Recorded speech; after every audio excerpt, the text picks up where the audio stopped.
Erev Tov Charim, I'm Stephen Ben-Nun and you are watching Israeli News Live. Very provocative broadcast this evening. Is the Pope of Rome and leading rabbis courting the Mahdi?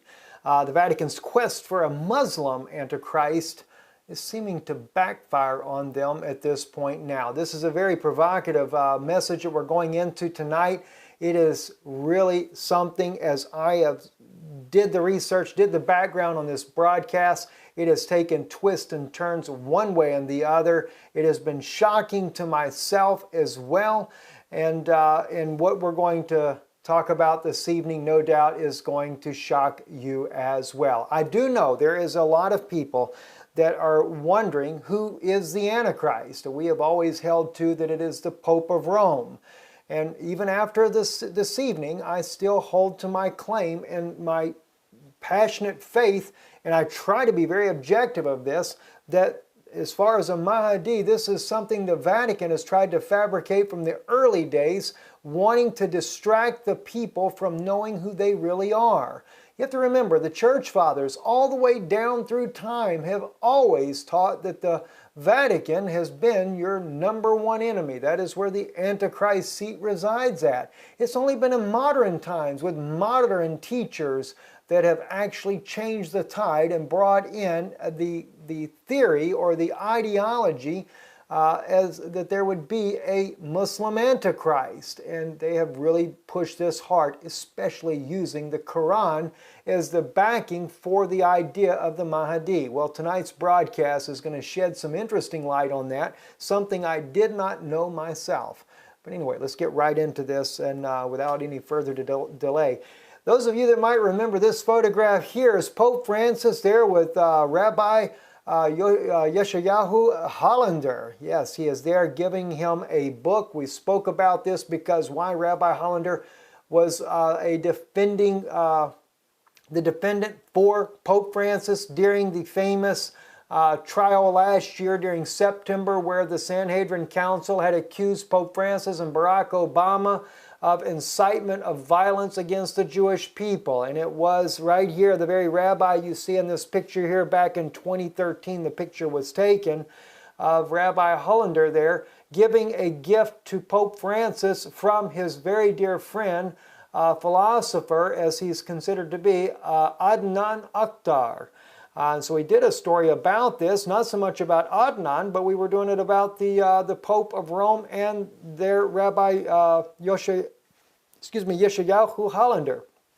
But I've got an interesting email from a very precious sister, a dear friend of mine, that really caused me to do some very deep searching and deep thinking about the whole subject when she said to me the other day that certain Sanhedrin rabbis are actually willing to accept the Mahdi as the Mashiach if he will bring world peace. Well, once I got that, I went to researching and I went to digging.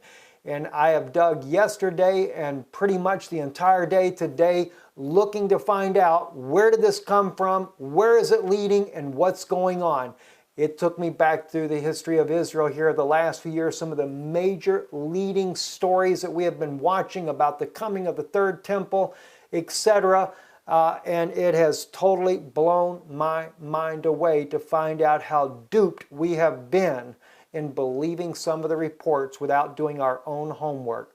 Very prominent news sources, and this is what we're going to find out this evening. I want to take you right here. By the way, that photo there, it appeared on channel A9 out of Turkey. That's Adnan Oktar's television channel who posted this photo here. Let me read what the article states here, and this is on Mr. Adnan Oktar's books received by Pope Francis. Diplomacy Post on January 11th of 2014 did the article. It says, Adnan Oktar sent the books to Pope Francis. They were delivered by Rabbi Hollander directly to the Pope, and the Pope said he had been deeply impressed by the books. Rabbi Yeshayahu Hollander, head of the Sanhedrin Court for B'nai Noah, met with the Pope on December the 11th of 2013. He presented the Pope with Adnan Oktar's gifts during that audience. There were several gifts that he gave him there.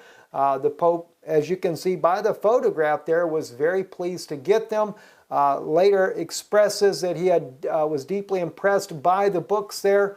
So I have not tried to corroborate that information secondhandly with the Pope there, but that's what the article says here on Diplomacy Post. But when you see tonight what I find, what I've discovered, I think you'll do some more digging as well. Another article here, the Temple Mount activist Rabbi Yehuda Glick talks peace in Turkey. Everybody remembers this story. Even Brother Begley, who knows Rabbi Glick, he's met him personally. He doesn't know him, I guess you couldn't say really deeply, but he has had the opportunity of meeting Rabbi Glick. I was there in Israel during the time that he met him. But anyway, this article here was on July 5th of 2015, the Jewish Press. And of course, for those of you that do not know about Rabbi Glick, he survived the assassination attempt where a Muslim, after his speeches one night, shot him, pulled up on a motorcycle, shot him at point-blank range 4 times in the chest, nearly killed the man. And that's how Brother Paul and Pastor Paul Begley and this man became friends, because Pastor Paul put out a cry for the people to pray for him because of him being shot. But this here is very discouraging. Well, let me read to you this article here before we go further. This meeting where Rabbi Glick went to Turkey to meet with Adnan Oktar, being the main person he was going to meet with there, as well as some other clerics there, was during the month of Ramadan, the month-long celebration of Ramadan,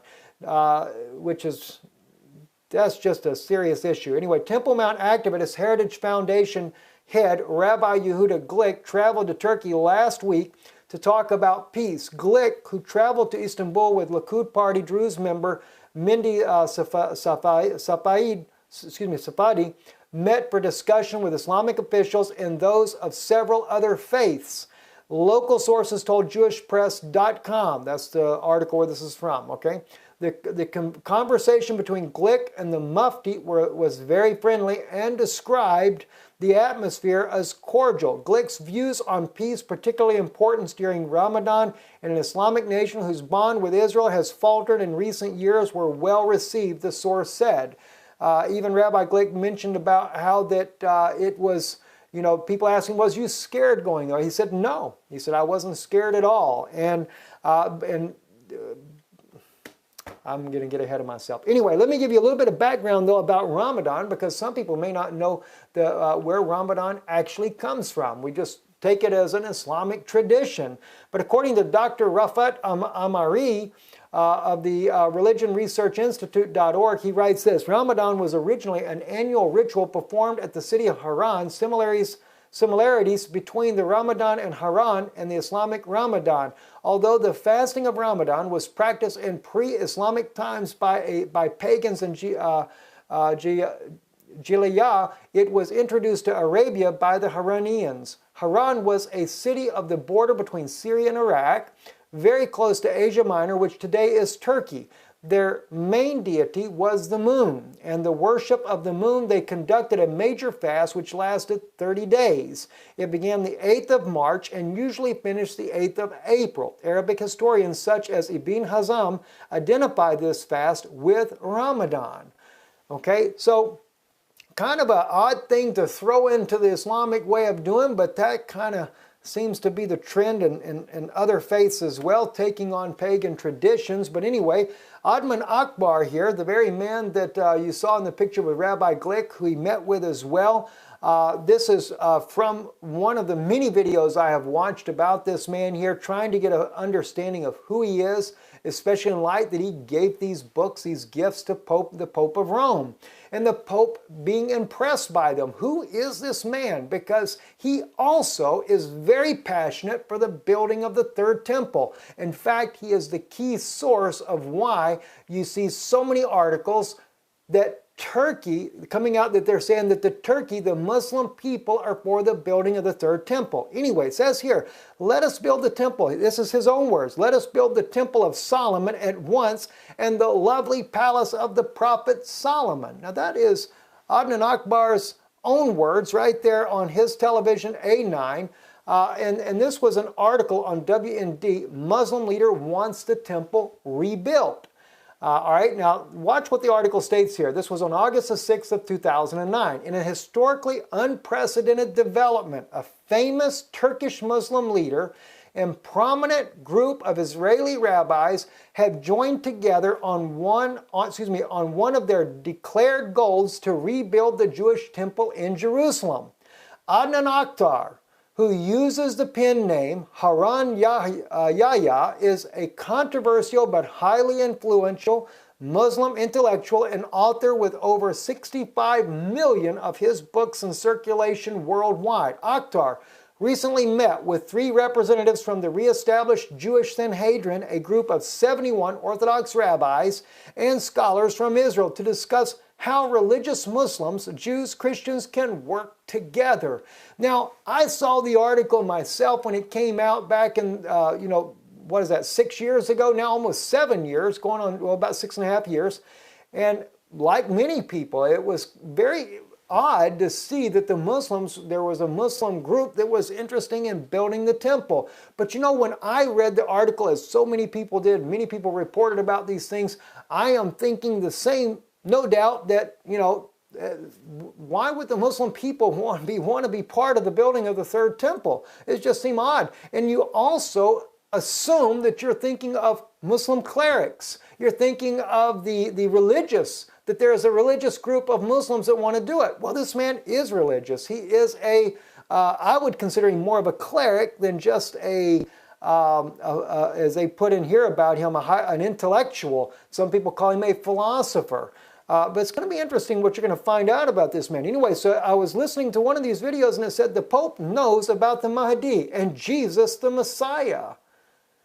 And as I begin to look at some of the things he speaks about, in fact, one place they asked him directly, are you the Mahdi? Because of the way he goes on and on and on about the Mahdi. And he says, no, I'm not. He says, but then again, the Mahdi would never say who he is. And so they asked for examples. Who would be like the Mahdi? He says, well, the Mahdi will be a man that unites the world together. He will unite the world's religions together. He will bring Islam. He will bring the Muslims and the Jews all together. He will cause that uniting factor in there. That's what the Mahdi will do. Now, this is what he kept going on and on and on about. And he even used Pope Francis as an example of someone, as in his own words, the way he was saying it there, he has totally changed history completely. He talks about how the Pope of Rome, this was one of the big issues for him here, that when the Pope met the Russian Orthodox Kirill, met him, Patriarch Kirill, he said that was the most historic event. 949 years had been since they had come together and sat down. And he talked about how that was such an honorable thing that the Pope did. And he said, look at the way the Pope is reaching out to the Muslim world. And he even said the Pope did something that no other Pope in history has ever done. He said he has broken the cross. And when he said that, he tells his people, notice what I'm talking about. You know how they do the sign of the cross over their body there? He said the Pope does the sign, but he doesn't do the cross in his movement there. He said, showing that he had broken the cross. And what did this man here say, Adnan Oktar? He said that means the Pope really believes in one God. And as I began to listen to these things and watch what was going on, I realized something is up. They're up to something. One, he wants to see the Solomon's temple go up. He's meeting with prominent rabbis from around the world. He's especially meeting with Jewish rabbis from Israel, or Israeli rabbis, I should say. All the rabbis are Jewish, that'd be obvious. But anyway, he's meeting with Israeli rabbis that are Jewish. Well, you got the Messianics too. I forget about that. But anyway, he's meeting with the Jewish rabbis there, like Rabbi Glick. He's Rabbi Hollander. He's Rabbi Abramson. I mean, it is unbelievable the number of rabbis that this man has met with, and world dignitaries, also Freemasons, and you name it. He's met with them. And you'll see that's actually here. But anyway, this is just to kind of give you a little bit of background. This man, he's really majors on the Mahdi coming. He majors on that Yeshua will come as well. He says Yeshua comes after the Mahdi comes. And the more you listen to it, though, at least when I listen to him, to me it sounds like he thinks himself is the Mahdi. Well, in doing some research, I find out that's exactly what he does believe. Now, let me bring this article to your attention as well. Pope Francis and Iranian president warn end times are nigh. Your Newswire on January 30th of 2016, responding to President Rouhani's claim that the Mahdi is coming, because Rouhani was telling him that the Mahdi is coming, Pope Francis confirmed that indeed he is, but that his name is Christ. See, what? The anointed, the Mashiach. Now see, the Pope doesn't believe it's two different people, but Adnan does believe it's two different people. All right? The Pope issued a call to action for Christians, Muslims, and Jews to unite and prepare for the arrival. All those of the Abrahamic faiths, now is the time for unity, for the end times are nigh. You know, this Pope is bold. Not only is he trying to unite these religions together, Christianity, Muslims, and he says what? He says we all have the same God. We serve the same God. That's what the Pope says. Well, you know what? The rabbis must seem to believe that as well, because Rabbi Hollander and Rabbi Abramson were sitting there on the television program with Adnan Oktar, and when they would get to this little saying that they have, Isha Allah, or Ishna Allah and Masha Allah, one means may it be the will of God, and one, if God wills. I think Isha Allah is if God wills, and yeah, Masha Allah would be if God has willed it. Now the problem is Allah is not God's name. Okay? It's not God. God has a divine name. All right? And it's not Allah. But to see that these rabbis, for the sake of the Muslim religion, for the sake of unity that the Pope is pushing, they're willing to bow down and say whatever makes the Muslim happy. And the Pope of Rome is saying the same thing. He says Allah is the same as our God. I'm like, oh my God. Friends, this is nuts here. Let me just watch what happens here. Now this here is another clip from the television program where they had done the subtitles in English. They don't do it on all of them, by the way, so if you're looking, it's hard to find the ones in English. In fact, I did a lot of translating of his web pages from the Turkish language to English, so I learned a lot about this man over the last couple of days. But anyway, it says the Pope will be there. Now, he's talking about an event. Adnan Oktar is talking about an event here when he says the Pope will be there. They elected him specifically for that task. Now, what's he talking about? He's talking about that the Mahdi is going to present himself at the Temple Mount, and the Pope of Rome, he says the chief rabbi of Israel and the head imam will walk arm in arm down, and he calls it that they will walk through Lot's Gate.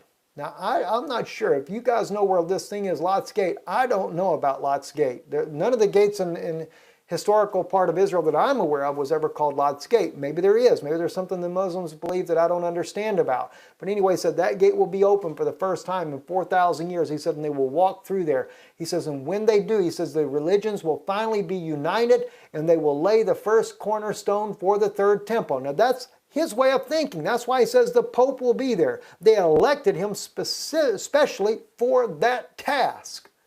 Well, you know, the Pope's got a different idea, though. At first, I was beginning to wonder if there's not some kind of secret plan going on. I'm sure there is a secret plan going on because I know the Vatican has been working with the Temple Institute.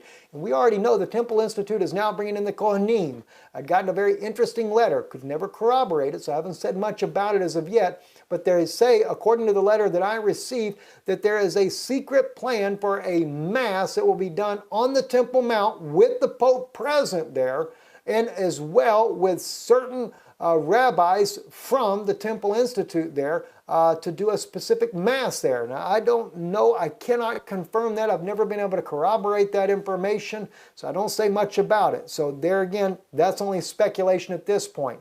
All right, so let's move on here. Now, this happened, this is what's interesting.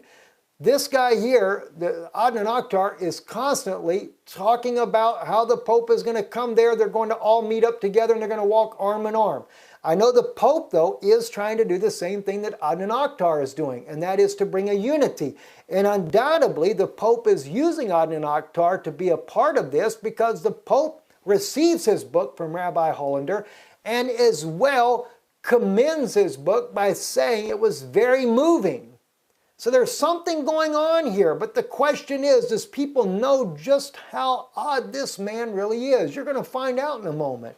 Anyway, but watch this. Rabbi Rabinovich to the Pope, the people of Israel live on in the land of Israel. This was on the Jewish Press, May 26, 2014. As you can see the picture there, Rabbi Rabinovich is right there. Rabinovich is right there to the left of your screen there. He says, the Jerusalem you have arrived at, honored Pope, oh my God, honored Pope, is not only the physical Jerusalem, it is also the Jerusalem of dreams, he states, the dreams of millions of Jews throughout 2,000 long years of exile. Jerusalem is a dream that has been realized. We are still walking in it as dreamers, expecting the full realization of the dream, said Rabbi Rabinovich. I get his name mixed up. Rabbi that I used to go to his synagogue in America was Rabinovich, so it's very similar name there. Relating to the destruction of the Second Temple, Rabbi Rabinovich spoke of Titus's ark in Rome, which depicts the exile of the Jews. It is true, Titus succeeded in taking the menorah, candelabrum, and the tools of the temple. But the light of faith and the hope to return to the land of our fathers, he has not successfully extinguishing, he remarked. Now, the article went on to speak about how the rabbi, it appears that he's alluding to the fact that the Romans did this and hoping the Pope might say something, to kind of give them a little bit of hope that they can go back on the Temple Mount. But the Pope watched very carefully. He watched what's going on. He looked at the temple sitting on the Temple Mount there. And then afterwards, he walks over to the wall and he puts in his little prayer into the wall. See, same article right here, Jewish Press, May 26, 2014. And then he goes back. He says, after hearing Rabbi Rabinovich's speech, the Pope placed a note on the wall and then signed a visitor books where he expressed his thanks and quoted the prophet Isaiah. Nation shall not lift up sword against nation, neither shall they learn war anymore. My friends, do you realize how provocative his words are?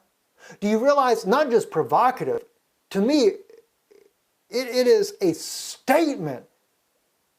This Pope here listens in silence as he listens to the Jewish rabbi's plea, because he wants to see his temple go back up. But one thing is, God did not, he built a body. This is the temple. Yeshua was that temple that was destroyed and raised back up again. But then when the Pope quoted this right here, nation shall not lift up sword against nation, neither shall they learn war anymore. My friends, I have been telling you for the last more than a year now, almost 2 years now, they're going to fake a millennial reign. That is a millennial reign quotation. He is telling the Jews, you quit lifting up your sword against nation. That's what will bring peace. But he is claiming to be that peacemaker. He's the one crying out for the peace in all of Israel and all of the rest of the world. Now, if that doesn't add injury to insult, look at the date. May 26, 2014, he's down there at the Wailing Wall. Anybody that knows the story, anybody that knows the history, you know what happens next. He goes up there up to David's tomb from there and holds the Mass. Let me read another part here, though. This is where Adnan Oktar, he states this here. The rabbi I spoke to who visited from Israel, that's Rabbi Hollander and Rabbi Abramson. I believe that was the right on the ones he's speaking about. I can't say this for sure. He said, about this, said the Pope will be there. The Pope's going to be where? Now he's talking about the building of the third temple. Now, this is why you know something is up. Regardless of the way this guy really is, when you're going to see a little bit about what he's, it's a shame that rabbis are associating with this man. But the thing is you're going to find out that he does have some inside information nonetheless. Because he said, the rabbi I spoke to, who visited from Israel about this, said the Pope will be there. What is he talking about? He's talking about the coming of the Messiah. Because why? Remember, the sister that emailed me from Israel that said, brother, we have certain rabbis here right now in the Sanhedrin, Rabbi Hollander being one of them, that are saying that they believe they would accept the Mahdi if he would bring peace. See, now the Jews don't believe in two different Mashiachs either. They said they would accept the Mahdi as Mashiach if he would bring peace to Israel. Oh my God, friends. You realize how serious that is. So then he says here, the rabbi I spoke to about this said the Pope will be there. So the Jews actually know that there's an event coming when the Messiah, in this case, not the Mahdi, but the Messiah will be coming, and that the Pope is going to be there? Friends, they're up to something. Why do you think the Temple Institute has been preparing what they're preparing for? Do you think God really wants the blood sacrifices again? That would be a slap in the face of Yeshua to do that again. I don't say that they won't try to do it, though. I'm not going to say that they're not going to try to do it, but he's going to stop it. He's not going to allow it.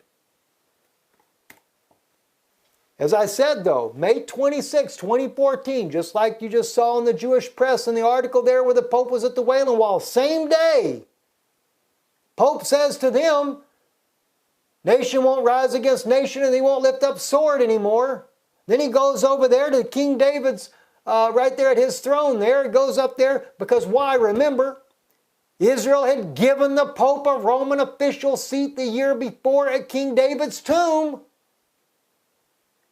An official seat, King David's tomb, that's a chair for the king. He goes over there, puts on that triple crown on his head, sits there in the upper room declaring himself to be the Mashiach. The humility in your nature and the power in your spirit raised a spiritual election and a thirst for peace, Perez told him at a ceremony in the garden of the presidential residence, he said later that evening, to the Pope of Rome. He comes there, speaks about a millennial reign to the rabbis, and then goes over there and sits in the upper room as if he were sitting in the seat of Yeshua himself, surrounded by his disciples. Holds the communion service there, and the next morning the rabbis go, or not the rabbis, but the priests go in there again and hold another service in the tomb of King David this time. My gosh. Now, this is another article that came out in 2013. I want to read this one to you as well. A new Muslim vision, rebuilding Solomon's temple together. A new Muslim vision, rebuilding Solomon's temple together. The Jewish Press, March 14th, 2013, by Sanim Tiapar. She wrote in this article here, as a devout Muslim, I take pleasure when Jews pray to God Almighty, to Almighty God. And their praying anywhere in the world, including at the Temple Mount, would be a glad tiding for me as well. Now that sounds shocking. That actually sounds wonderful. A Muslim wants to see the Jews praying at the Temple Mount? No wonder why Rabbi Yehuda Glick went there. Now, in that same article, at the bottom, it says, about the author, Sanim Tiapar, is an executive producer on a Turkish television. She is a political and religious commentator and a peace activist. She can be reached on Facebook and Twitter. I wanted to see, because I'm trying to understand, why is this? I know Adnan Oktar is major proponent out of Turkey for building the third temple. So I began to look at the stories behind this. Who's writing these stories? Where did they come from? So this one here, I clicked on that nice little Facebook link there just to see who it was. Sanim Tiapar. author of the JewishPress.com article that I just shared with you, happens to be one of what Mr. Adnan Oktar refers to as his kittens. She posted his face on there. And this man here believes he is the Mahdi. Now the Pope of Rome, he needs a distraction so that no one looks at the Vatican or any of the popes of Rome, whether it be him or a future pope to come, because some people say he'll retire. I've said for a long time, doesn't matter. He retires, another one takes his place. See, the Antichrist, even when John spoke about it, he said there are many Antichrists, and they went out from us, from among us, because they were not of us. That's what John writes about. If they went out from them, they must have been believing Yeshua to be the Messiah, huh? Well, of course, he claims he believes Yeshua to be the Messiah too, but at that time there, in the days of John, they were all what we would call today Christians. All right? The Antichrist is not coming from the Muslim religion. And by the way, you have to remember, it was the Vatican that conspired and made the Islamic religion. The Prophet Muhammad, every bit of it is a fabrication of the Roman Catholic Church to kill off the true believing Christians that went against the Roman Constantine theology behind the Vatican's newly found state church religion. And they went and killed off the Jewish people, as many as they could. It was like a Hitler back then. Church and state united together to wipe out anything that didn't agree with them. So anyway, you're gonna find out about this guy a little bit more. It's very interesting to see. This guy right here, Yuksel, and if I don't say his name right, I apologize. I run across an article that he had written. He is a very famous author himself, like they would say about Adnan Oktar. But I ran across an article that he wrote about Adnan Oktar. Just so happens, he was a very good friend of Adnan Oktar when they were young. And I'm not going to throw stones, but if you go and watch the videos and you watch what's going on in Turkey with this man, you'll see it matches exactly what this man writes. On many issues anyway. I can't say about everything. Anyway, according to I got this from Wikipedia about this man here, Yuksel, free encyclopedia. I don't like using Wikipedia for a source for anything, but I did it for a reason in this case. You'll figure this out a little bit later maybe. Yuksel was born in Turkey in 1957 into Kurdish family. His father, Sadreddin Yuksel, is an Islamic scholar, taught Arabic at the Turkish University. His brother, Mitten Yuksel, an Islamist activist, was assassinated by far-right nationalists. Yuksel says that he was an outspoken Islamist as a youth and spent years in prison for his views. Yuksel says that he broke with Islam in 1986 and adopted the Quran alone philosophy as preached by Yashad Khalifa. I guess in Judaism, that would be the same pretty much as what we call the, gosh, my brain is going blank on things right now. Sorry, anyway. But anyway, he's author of many books on the Quran and Islam.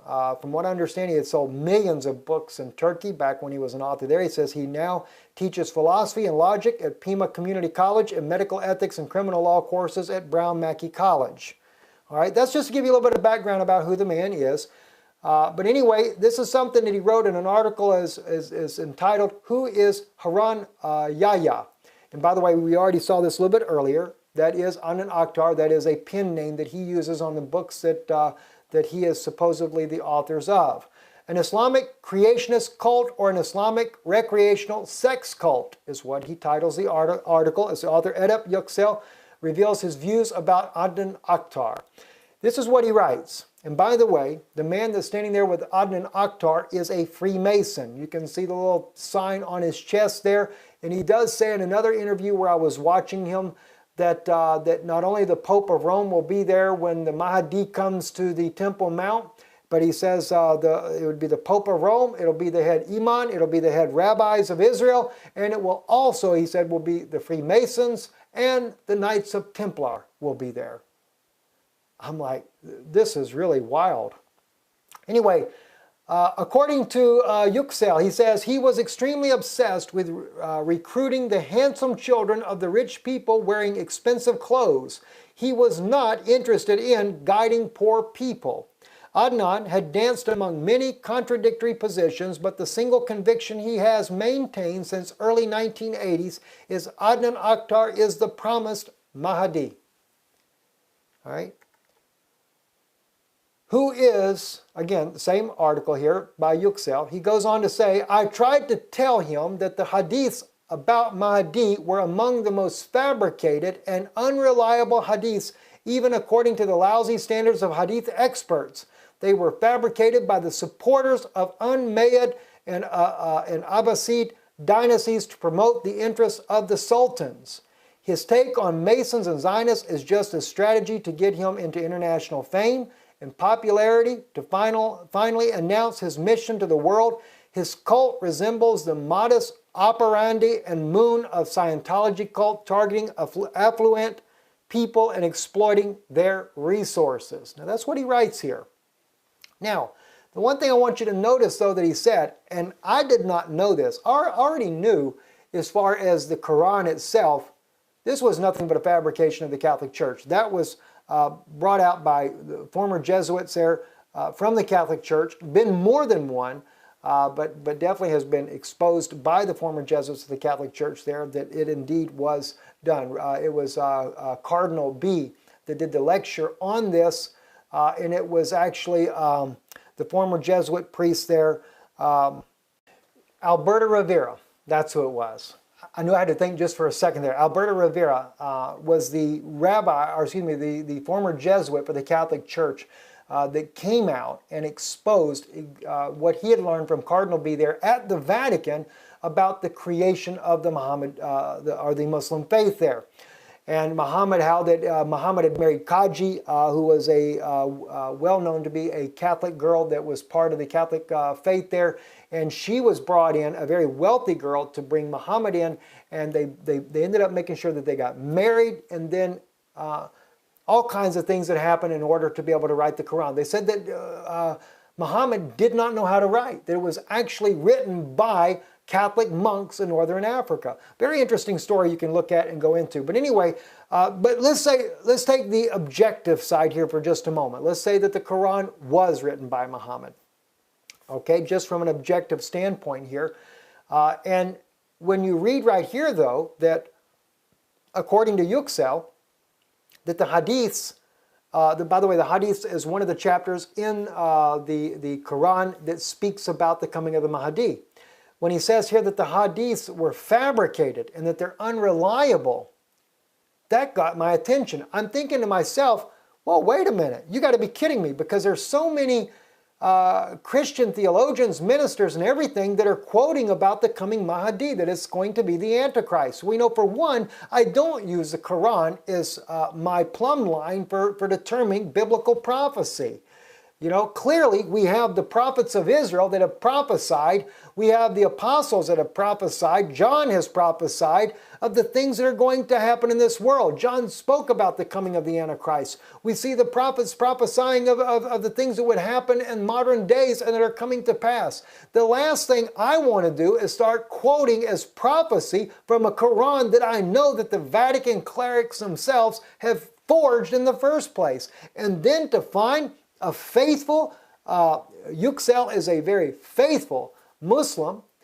He is a Kurdish Muslim on top of it, and I have really myself have defended the Kurds from what Turkey is doing. They're just murdering the Turkish or the Kurdish people over there. And but then to find out that this man here, who's very faithful to his religion, says that it's fabricated. The hadiths are fabricated. Well, I thought, okay, that's interesting, but it did catch my attention, so I'm like, I've got to look more into this. Is there truth to that? Well, when I begin to look and do research, there were all kinds of documentation about them being a fabrication. And then on top of it, though, it is the Muslim people that are writing about it being a fabrication. But then one of the things that really caught my attention was the New Encyclopedia of Islam. And it's by Cyril Glass and Houston Smith. And this is quoted directly from the New Encyclopedia of Islam. It says, Ibn Khaldun remarked on the well-known bad memory of the family of the principal transmitters of Mahdi Hadith as a way of saying that the Mahdi Hadith are false. I actually typed that wrong. I apologize. False. The word is false there. They do not appear in the Sahihain and first with Abu Dawood. But on the other hand, since there were also hadith which denied the existence of Mahdi, it was ultimately theological consensus which determined which hadith would lead to the elaboration of the doctrine and which would not.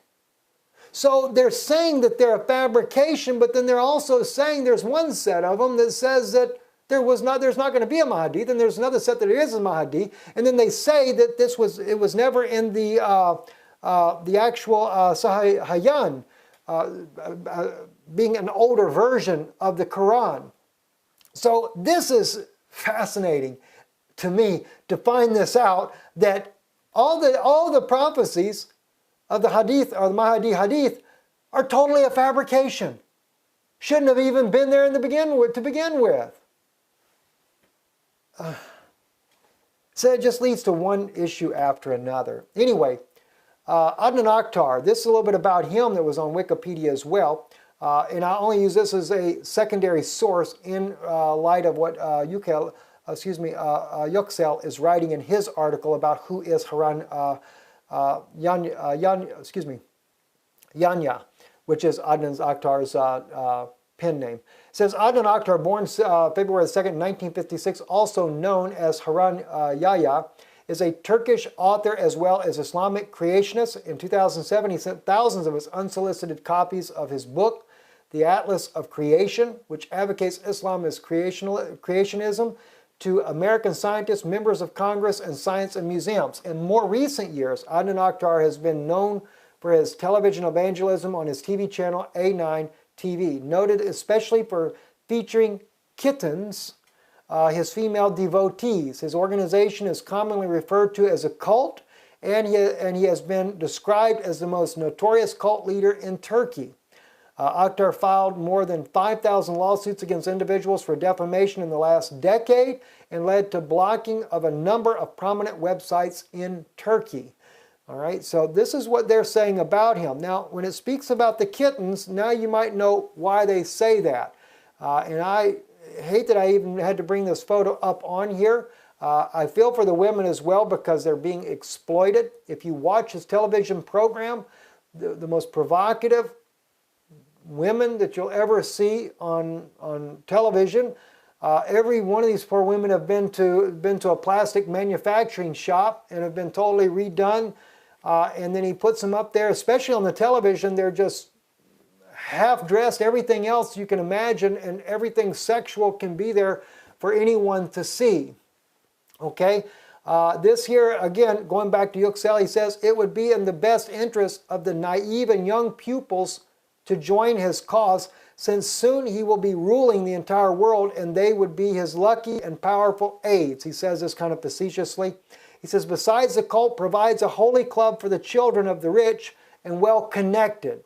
So Yüksel was saying that you had to be, even, he said, from the earliest days, part of the article I don't put in here, he says that when he actually met him in prison, he talks about that the reason he met him there was because he had been arrested, Yüksel had been arrested, for the books that he writes, and they considered it inciting protest in Turkey, so they arrested him.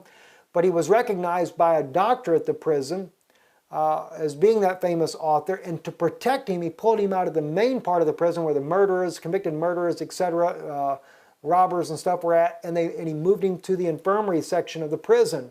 He said this is where he met Adnan Oktar, and he said Adnan Oktar was there dodging the draft for the military, the mandatory draft of the military, and the Turkish military there, claiming that he was mentally ill. He said he did win, and he, even though he was in the hospital there, the prison hospital there for trying to dodge a draft, he did get the doctors to declare him mentally ill. And he said he's used that to get out of a lot of court cases over the years. But anyway, he said after they got out, they did become friends. He said, but he always noticed that Adnan never wanted really to be associated with him because in Yüksel's case, he was more strict about his beliefs. And he noticed that Adnan always was interested in only associating with very wealthy, elite college students that he could get them to believe him. That was his opinion on that anyway. So anyway, he says, besides the cult provides a holy club for the children of the rich and well-connected, they also get second-hand girls as a fringe benefit. In turn, they lose their freedom and part of their identity, he states. Now, in light of this, not only the information that you see that's written there, not only the information that's public, even WND said he is a highly controversial individual. And anybody can look up and see what type of television program he's running. He appears to be drunk on half of them. I've seen him when he's not. He's very quick, very sharp in his mind. And then there's other ones, you can't wonder if he's intoxicated with something, whether it be drugs, whether it be alcohol. There's wine sitting on the table beside him, or at least appears to be wine. And then on top of that, all these women that are just masquerading all over the television set. And then rabbis that have some of the strictest rules. They won't even shake a woman's hand, and they're going to meet this man. What do? Go hide all the women? You know, the thing to begin with, it is bringing them to a place that is dangerous with the association that they have with this man. Not to mention that he's claiming to be the Mahdi. All right, now watch what he continues to say. We're closing on this last frame here. Adnan uses proxies and gets credit for everything, Yüksel says. He uses his medical report and gets away for any criminal charge. There are a lot to learn from Adnan Oktar or the exploiter or the names of the two messengers of God, Haran and Yahya. His followers, mostly educated and rich, yet gullible youngsters, work day and night to prepare books and videos mostly plagiarized from works of Western scientists and artists. In the end, those collaborative and plagiarized works are altogether credited to Haran Yahya. Thus, Haran Yahya is a brand name and an artificial name aimed to boost of the books and credited to him were written by his former follower, Metin Kamiladar. I don't know if I'm saying his name right or not, who also used the nickname Kavit Yalçın. Where are you, Kavit Yalçın, now? He asked the question. Are you now renting your nickname as his former student, nickname as a portal for Haran Yahya's websites, or is it taken away from you, he asked. His former student, M.A., who has long time declared his freedom from the Adnan Oktar, wrote most of the books on evolution. Unfortunately, M.A.'s books are published under the pen name of Haran Yahya and credited to Adnan Oktar. Like many of Adnan's former students who know well the dirty tricks of their former master, M.A. too is trying to forget the days when he was a young and naive university student. I'm Stephen Ben-Nun. You've been watching Israeli News Live. We trust this message has been a blessing for you. And right after this here, if you need our new address, it'll appear on the screen, our post office box. We did have to go to a post office box, friends, because of security issues for the family. I'm Stephen Ben-Nun. You're watching Israeli News Live. Shalom and good evening.